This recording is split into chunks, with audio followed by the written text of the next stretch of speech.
Getting different people in the door is the first step.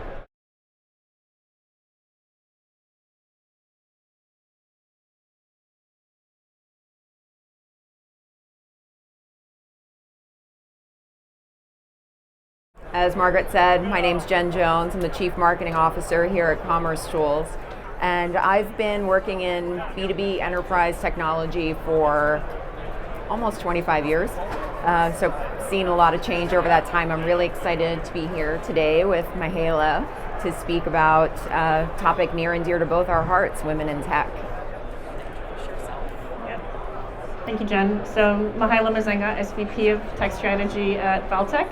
I have over 20 years in the technology space. Most of that was in SaaS platform development, so understand the commercetools offering very, very well.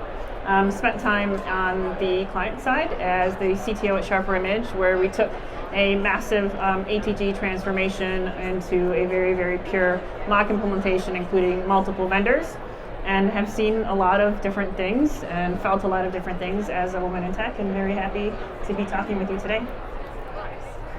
Great. So just to start us off, one of the things we were talking about before we started here with the microphones was about how much we've seen the industry change and how much we've seen the conversation around women in tech change.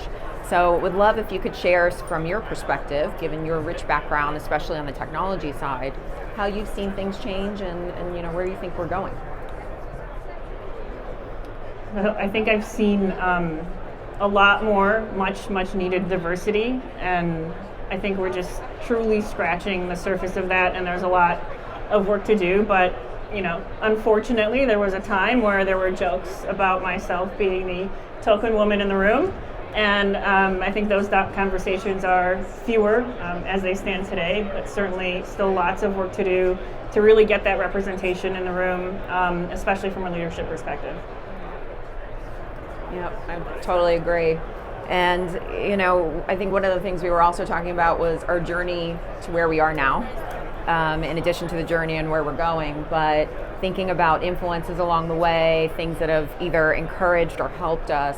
Do you want to tell us a little bit about some of the key influences in your life that you think kind of gave you? I love that we're surrounded by yes, because I think that's one of the things that we both talked about was the idea of feeling encouraged, never feeling like no was something that we hit early on in our lives. So maybe you can tell us a bit about that. So I think my parents will say that rings very true as an only child. I don't think I heard no very often. But I was truly, very, very comfortable as a great relationship with my father, and they encouraged me to do lots of, different things other than what you would traditionally see females and women do. So I do think it starts at home, and the enablement starts at home, and the bias also starts at home. So, all the parents out there would truly encourage you to, look at how you treat your daughters in terms of what their futures hold, and remove that bias from your day-to-day lives as well. Couldn't agree more, and something I think we all want to keep in mind day to day. So switching a little bit now to talking specifically about women in leadership, because I think we would all agree that the ranks of diversity seem to thin out the higher up in an organization you go. And I think when you get to a certain level, you definitely feel a sense of responsibility to continue to building diverse teams and setting the tone. So how do you approach that as you think about building teams within your own company?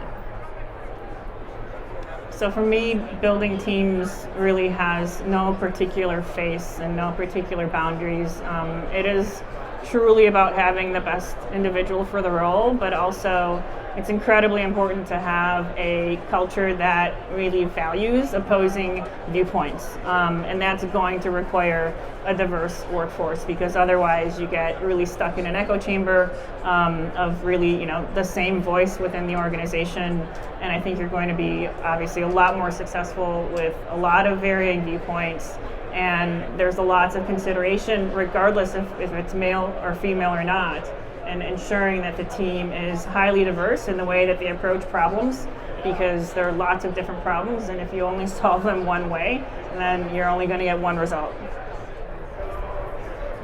That's right, and I think that is so backed up by data that shows that building diverse teams is not just the right thing to do or a good thing to do, but just the right business decision to make and makes for better business outcomes in the end, right?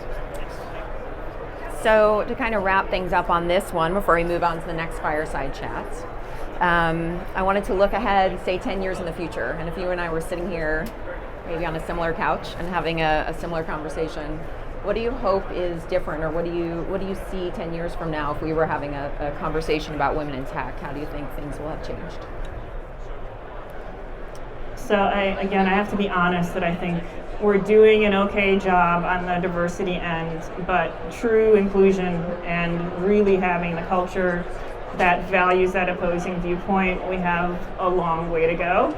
So I hope in 10 years, I can sit here and say that now I think we're doing an okay job at inclusion and a wonderful job at diversity, but getting different people in the door is the first step.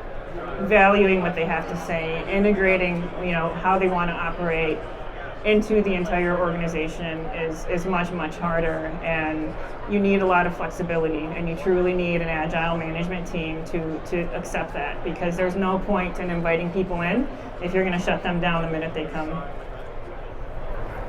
Couldn't agree more. Thank you so much for taking some time to share your thoughts today. I appreciate it. Appreciate you. Thank you, Jen.